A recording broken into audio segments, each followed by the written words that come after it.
Pope's double 100, 205. Duckett's 182. Root made 56. Talk about the declaration. Was it right? Was it too late? Was it too early? Could they have given some batting practice to some of the others? All those sorts of things. And then, certainly we're just talking about Josh Tongue coming in there with those 3 wickets there in that nice spell from the pavilion end. Michael Vaughan's going to kick us off. Michael, before you run off and do your TV duties, how would you look back at today? Oh, England have been excellent for 2 days, very professional. They've played the style of cricket that I completely expected. Winning the toss and bowling yesterday, I thought they bowled Ireland out cheap. There were nice conditions to bowl. And with the bat in hand, I knew they'd try and score it over 6 as they did. I don't think I've learnt a great deal in terms of any of the batter, even though, fantastic from Ben Duckett. He looked in fine form, really compact. Ollie Pope with the quickest double century here at Lord's, which is a great achievement. Great to be on the honours board, but facing the Irish attack is poor. It's not challenging, is it? No, it's a poor attack. It's and it's not being disrespectful. It's a poor attack, and you should be scoring runs against that attack. The real positive for me is Josh Tongue, the bowler. I just think in terms of the batting, it's nothing that I haven't seen before. It was great entertainment. I love the energy, I love the buzz, I love the way that this England side are batting, but it's the bowling. And when you see a bowler, and of course he's only bowling against an Irish batting lineup which has got some talented players, but he's got something different, and that's what you look for in an attack. He's got that that awkward action. He's tall, he bowls quickly. That ball that he got his first wicket with, that one that nipped down the slopes, a ball that many right-handers across all the teams in the world would have struggled to face. So into quite a stiff breeze too, by the way. Yes, and England over the last year or so have got selections spot on. Now you go back to Pakistan when they played jacks, and you get, so what do you get, a 6-fer or a 7-fer? Yes. They just are getting things right in terms of selection. He arrived this week, Josh Tongue, and he bowled a few balls in the nets, and I think probably Baz McCullum thought, whoa, hello, we better play you on Thursday. Chris Woakes was manoeuvred out of the way, a very experienced pro, a player that's not played for over a year. So I guess the old way of thinking would have been, Chris Woakes needs to get back into Test match cricket. But this England setup are doing things slightly differently, and he is the team are a positive, but he's the real standout for me as an individual, because he looks like he might be around for a while if he can stay fit. Yeah. Talking about Duckett, because it is interesting. We talked about it a lot today about this remarkable statistic, whereas a left-handed opening batsman leaving one ball out of every 100 that he faces. I mean, it's taking a long time to sink in, really, because we watch cricket all the time. It just doesn't seem possible. But A, that's remarkable, but B, surely the Australians will be thinking, right, we've got to probably put some short stuff in there as well, but we're going to drag him wider, aren't we? That would have to be their plan, wouldn't it? Well, again, the history of the game tells you that, generally when you're facing real quality, you have to lead the ball well. But again, this England side are almost ripping up the history of the game and saying, well, that's irrelevant, we're playing it our way, and he will try and play the way that he's played. But I've seen so much of Cummins, Hazelwood, Stark, Boland, outstanding bowlers, and I just can't see how you're going to be consistently successful if you're not going to leave a few deliveries more than one every 100. But he'll have a go. He'll try and play that way. I think he looks in a fantastic state of mind. I think he looks so compact. And what I really enjoyed about his innings was his onside play. I've seen him play the cut shot loads of times. I've seen him play drives through the offside. I've seen him play delicate touch. I've seen him play sweep shots. But I've not seen him play so many of those little flicks through the onside. So when you're a bowling, you go, I'll just bowl dead straight to Ben Duckett. But now he's got this little flick, he's got that pull shot.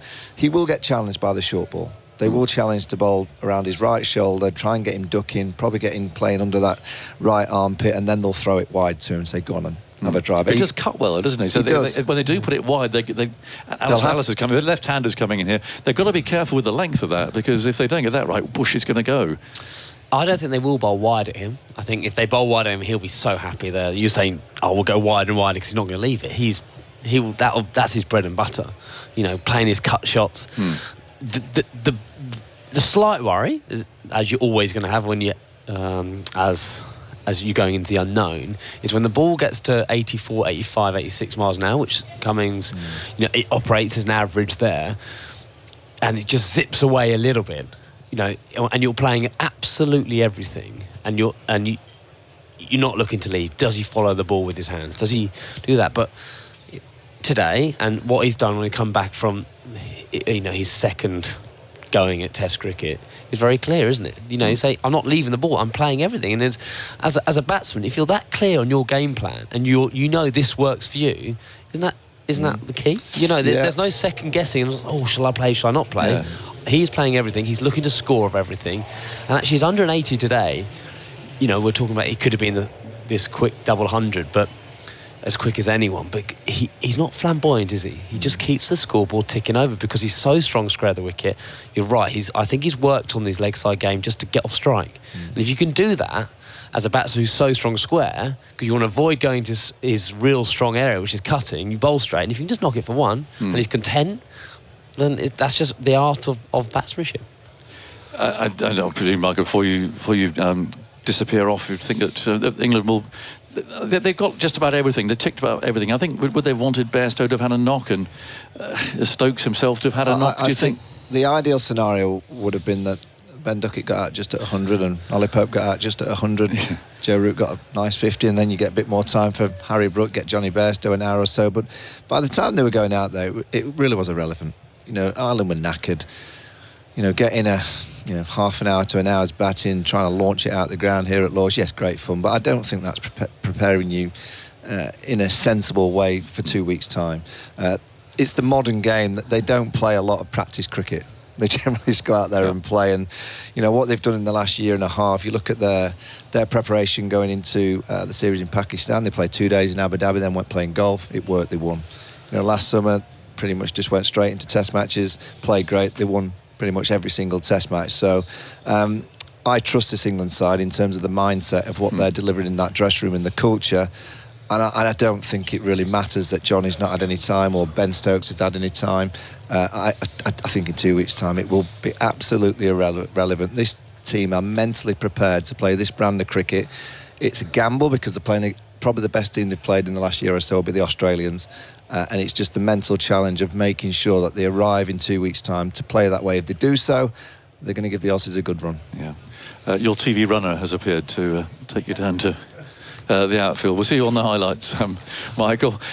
Just to go back to that point about Duckett, you left-handers, so successful in the game, and I was talking in commentary there about kind of the traditional way of it. If I'm bowling at you're going to leave what you can outside that off stump, aren't you? And I'm going to get frustrated by that, and I'm going to try and bowl tighter and tighter out. You're going to go, boof, thanks very much, and just knock me away into the leg side. That's kind of the traditional way that you, as a left-handed opening batsman, would expect things to go. Yeah. Absolutely. I love the fact that in the ideal world, Ollie Pope would have got out after 100 and Ducky, but you're not missing out, are you, as a batsman on today? If Ollie Pope is a serious run maker, as Gucci calls them, and he's scored runs all his life, and he'd have known today this is an opportunity to get the big one, because flat wicket, not the greatest attack you're ever going to face, you're going to cash in, and he did. It's a big summer for him. He's batting at 3 against Australia in a couple of weeks' time, and so that's the perfect start for him. Absolutely. Again, I'm a bit with Varney in terms of actually the relevance of it. In terms of how, if he scores 200 against this attack, which, and this is, I'm not being disrespectful at all to the Irish bowlers who actually bowled better today than they did yesterday. Those 30 overs yesterday, I thought they were poor. They bowled better areas today, but they're just trying to stop a juggernaut, which they're not going to stop, and they're at best a county second 11-ish area, and that's just fair. I think that's fair. The red ball, very different white ball side, because they played a lot more white ball cricket, very experienced. You saw as soon as Adair went to his cutters, mixing up his pace, he looked a different bowler.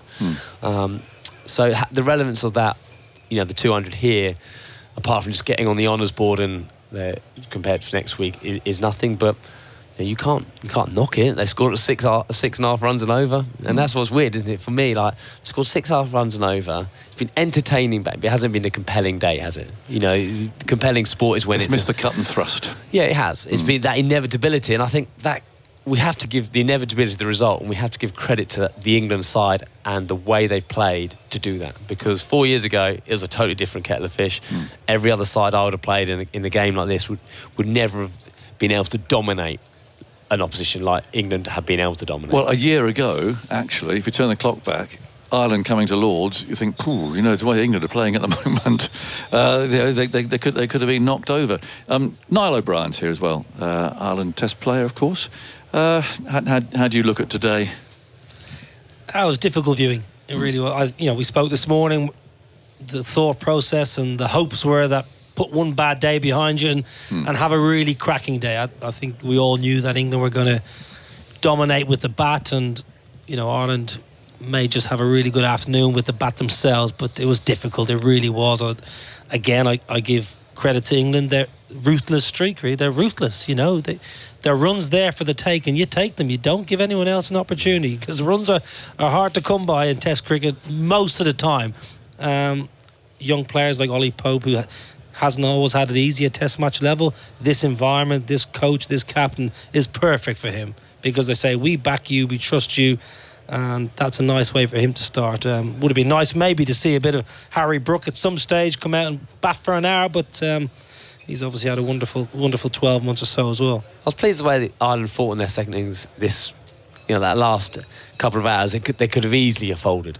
I know it's a flat wicket, but if you're not used to playing much red ball cricket, the mental strain and stress you're put under when you're getting hammered around and you're watching your bowlers not hit the right areas, then you go out to bat and you are asked question after question. I thought Matthew Potts, though he didn't pick any wickets today, was outstanding. And it's just such a different game. You think everything's against you, and actually they didn't fold today. They were unlucky with McCullum's injury. They showed some guts, and at the end they took some blows, hit on the head, but they stood for him, and that was pleasing. Yes. I mean, what will Ireland take away? I was just looking up, actually, Niall, that between now and I think it's February 2025, they've got 3 more Test matches. So you kind of think, more than me. Well, I thought I'd just look it up, because you kind of think, what's the point? If you're only going to play 3 more games in all that time. Well, I said it this morning. Paul Sterling's played so much cricket. He loves cricket. He loves batting, and he got 100 Tests in goal recently. But he did say, what is the point of this? Apart from getting an accolade, which is lovely, what is the point of playing a Test match every now and then? Yeah. Apart from the bit of honour that you get from taking a 5 or getting 100, wonderful achievement. But actually, where is it going? What is it leading to? There's no end goal for Ireland, is there? And that's Paul Sterling, who's pretty much done everything as an Ireland cricketer. There's no preparation and there's no end goal, so you're kind of just stuck in the middle. Do you think if they get you'll know far more, is there a possibility of getting the red ball cricket up, first class structure back up and running in Ireland? It's due for 2024, which will help a bit. I actually think they need to play more Test cricket against Zimbabwe, against the West Indies, against Afghanistan. Play more. That's who you're playing. That's only kind of 3 games. a level pegging. Play half a dozen games a year. Is there any money in that? Is that we're talking about the modern world? There's 2 qualifications of big tournaments. The white ball stuff, I'm sure they get more money for that. Is that true? Is that if they qualify for the World Cup and the T20? That's why the focus is on it. Let's break off. Ben Duckett has been speaking with Henry Moran. Well, Ben, a special day, a day I imagine every English cricketer dreams of for you. Yeah, I just said there, it's probably back garden as a kid, and you dream of a moment like that, and I know everyone says it, but it really hasn't sunk in yet. It's been an incredible day. My family's been here and my girlfriend's sat over there watching, so special to do it and have them here in the crowd to watch it. And it was fantastic batting with Popey in that partnership. Fastest 150 at Lords. It's the way that this team does it, though, isn't it? Yeah, I mean, to be honest, I feel like that's probably going to get broken at some point very, very soon. It was a really nice pitch to bat on. And it was about starting well this morning. And obviously, me and Popey complements each other well. But those little kind of records are always nice to have for the small time I might have it. Now, the stat that caught my eye today was you've left 8 balls since returning to the England Test side. That is it. What's the thinking? Because as an opener, that's quite unusual.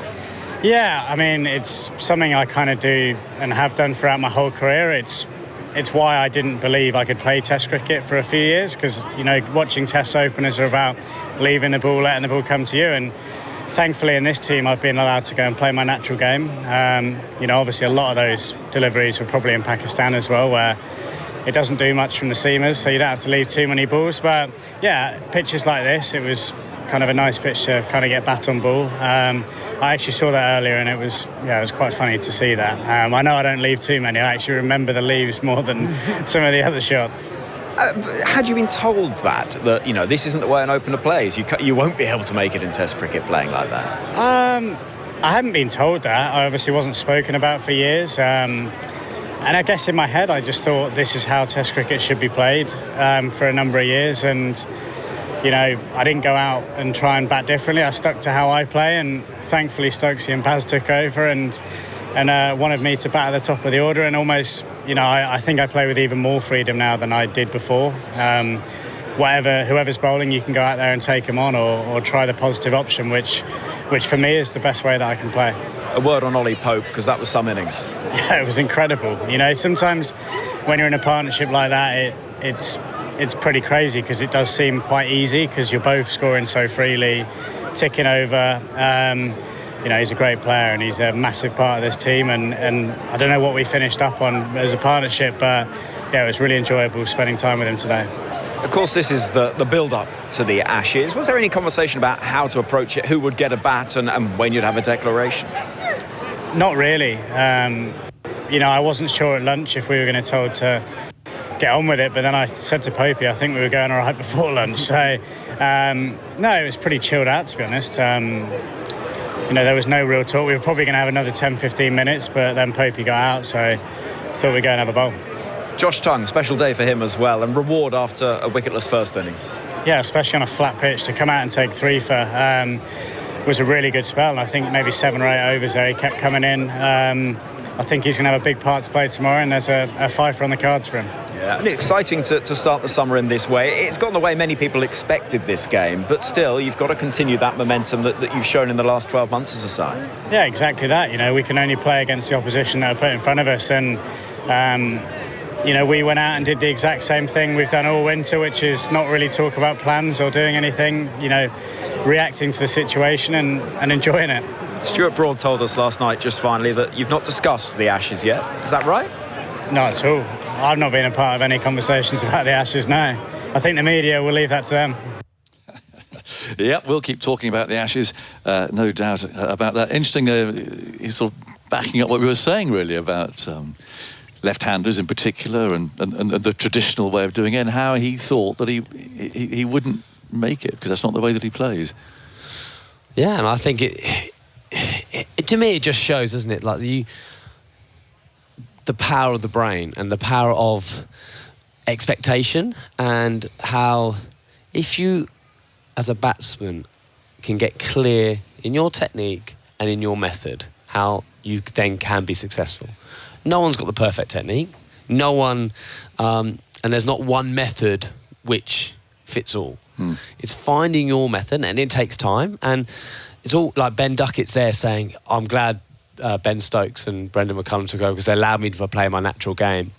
It's, I never in my captaincy or been involved in any team have ever spoken to anyone say this is the way you have to play Test cricket. You never put that pressure on. Occasionally you will talk about, right, we've got, there was one time we had to bat for a draw, and I was like, right, we got 180 overs to bat. I'm not looking for the win, something different. I was like, I said to the lads, we're going to grind. I think me and Hamid were like 90 or 60 overs, proper grind. I was like, we're going to try it. And so I did describe how we're going to play, but never did I ever pick a debut and say, Adam Lai, for example, I want you to play this way. But he has now failed a little bit of Test cricket when he first started, gone away, accepted this is the way I want to play my cricket. This is the way I'm going to play to be the best version of myself. And when you get that clarity, you can then go and play, and you can go and you can play like he has done today. And I'm expecting, he's been outstanding since he's come back to play exactly the same way against Australia. It's not going to be as easy, of course it's not, but he can back that guy. Certainly can. Let's hear from the Ireland camp, shall we? Andy McBride took 2 wickets today, and he's also been talking to Henry Moran. Well, Andy, coming in today, it felt like it could be quite a long day in the field. How was it for your side? It was a pretty long day. But I thought the way England went about the business was very good. The way Ben and Ollie played, really took a sting out of the game, and then obviously the way Joe came in and played as well. Obviously we've got a lot of work to do now over the next 2 days. Was there a sense of damage limitation even coming into the day? We knew we had a tough session last night before the end of play. They were pretty much out of runs, so we knew if we can get a couple of poles early on this morning, we might have a nice outside sniff, but it was actually quite tough.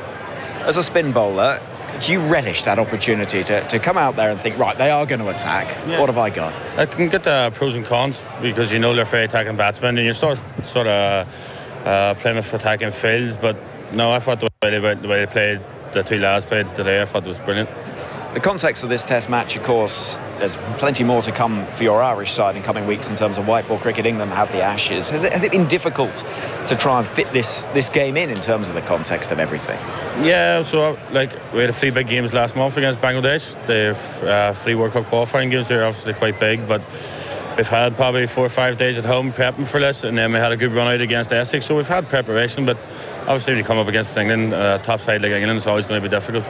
There's been quite a lot of talk about the lack of red ball cricket Irish players get the opportunity to play. Does that ring true?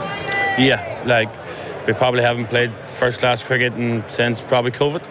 We played our first Test match since the last time we were here. It was 2019, and Bangladesh a couple of months ago. So it was tough work leading into that first Test match against Bangladesh, and then when we started getting the hang of a bit of Test cricket again, then stuck on our white ball series, and obviously into this. But we love playing Test cricket. That's what every cricketer wants to play, so can't really complain. And playing Test cricket in the sunshine at Lords, even if it is a tough day in the field, it's a special thing. Yeah, you just have to look around. You could ask so many people how much they'd like to be here, and we've got 11 lucky lads to step out in the field. You cherish every moment, especially when you're at Lords, and as you say, the sunshine, great crowd in. What's not to like? And quite a lot of Irish fans here as well. Yeah, I've been chatting to a few people and they said that there was a lot of Irish fans come over in planes and such, but obviously it's a short trip over, so we expect good numbers. What about the context of this game now? Good partnership to close the day. What's the general feeling? I think we can just take it one hour at a time, see how we get on, because the way the lads play there to close the play was fantastic. I feel like I can lead that into tomorrow morning again, and then all we need is really try and get a couple of big partnerships and try and get England back out in the field. That's the best we can probably ask for at the minute. And what about the injury? It looked like a nasty one. I think James actually on his way to hospital. I didn't get to see him, so I didn't, and hopefully he'll be okay because it was actually batting quite nicely out there as well. But it doesn't sound good by going by the lads in the change room. Go well tomorrow. Cheers, thank you. There we go, Andy O'Brien speaking to Henry Moran. Whenever you see statistics appear on the screen and Don Bradman's out number 4, there's clearly been an interesting day. Andy Zaltzman. That's about right, isn't it, today? A few records have been taken. Yes, I think that was the fastest double hundreds in England, wasn't it? Yes. Yeah, so Ollie Pope broke that record. Ben Duckett had the 3rd fastest 100 by an opener at Lords, and his 182 was the highest by an England opener since Alistair Cook at the MCG in the 2017-18 Ashes. His 106-ball century was 4th fastest by an England opener. He also has the 3rd fastest in Rawalpindi. And England reached 400 and 500, the 2nd fastest that any team has ever done that. And the only innings in which teams have been there faster was that game in Rawalpindi when England made 506 on the first day of the series. So we are seeing absurd scoring rates. Pope and Duckett's stand 252 at 5.8 and over was the 8th fastest 200-plus stand in Test history in terms of runs per over. It's England's 3rd fastest, and 5 of England's top 9 200-plus stands in terms of runs per over have been in the last year since Stokes and McCullum took over. Just quickly, Josh Tongue, 2 wickets in his first over. The first England bowler to take 2 wickets in his first over of an innings at Lords since Freddie Truman in 1959. And this was the 6th time that England have reached 500 with only 2 wickets down, or 1 wicket down. The last was that famous game in Brisbane when Alistair Cook, Strauss and Trott took England to 517 for 1. It's the first time England have reached 500 for 2 in this country, Aggers, since 1938, en route to 903 for 7 against Australia at the Oval.